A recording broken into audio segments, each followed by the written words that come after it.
dire que presque depuis que je marche, je fais des choses de mes mains. Certaines personnes comme ça qui sont prédestinées à un métier. Et moi, j'étais prédestiné à faire des choses de mes mains. Donc, dans ce métier-là, on fait jamais, rarement deux fois la même chose. Le plus gratifiant, c'est quand le client est content quoi, de la pièce.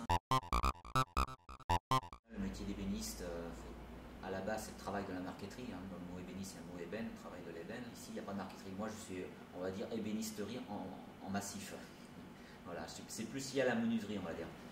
Mais je fais quand même du travail pointu, avec des assemblages pointus. C'est assez vaste, on va dire. Il y a plusieurs catégories.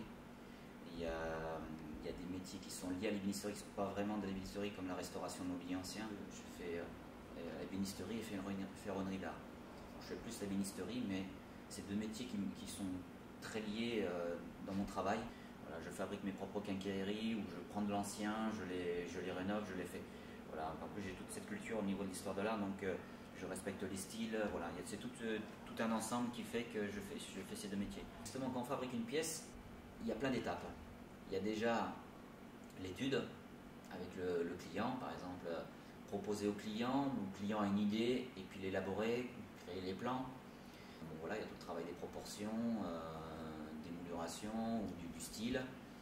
Après, il y a l'étape de fabrication, les fabrications actuelles, où on fait du contemporain mais en respectant les matières et les techniques anciennes.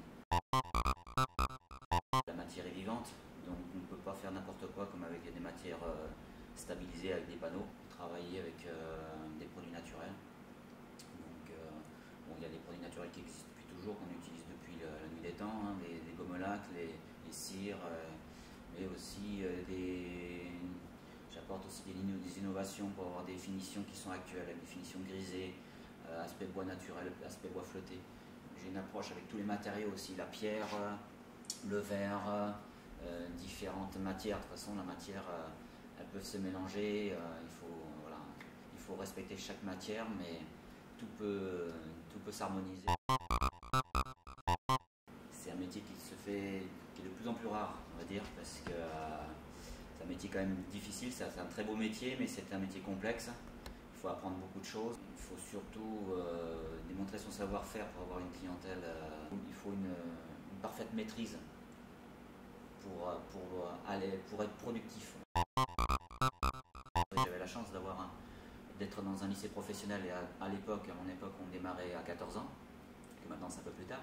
Donc pendant 2 ans, j'ai fait alternance ébénisterie, ferronnerie. Puis après, j'ai hésité à aller en ferronnerie, j'ai préféré poursuivre en ébénisterie. Je suis rentré chez les Compagnons du Tour de France. Ça, on peut démarrer avec un CAP, bon, généralement avant c'était en 3 ans, maintenant c'est en 2 ans.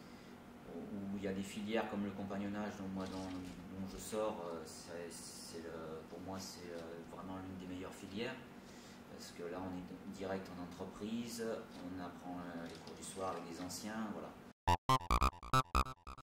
Qu'il soit passionné, qu'il n'ait pas peur de s'investir surtout. C'est un métier que si on n'est pas passionné dès le départ, c'est très compliqué, parce que ça demande beaucoup de maîtrise. Déjà il faut être manuel à la base. Et il faut être entreprenant, il faut avoir envie de ce métier, voilà, il faut essayer de comprendre le métier. Donc il ne faut pas hésiter à poser des questions,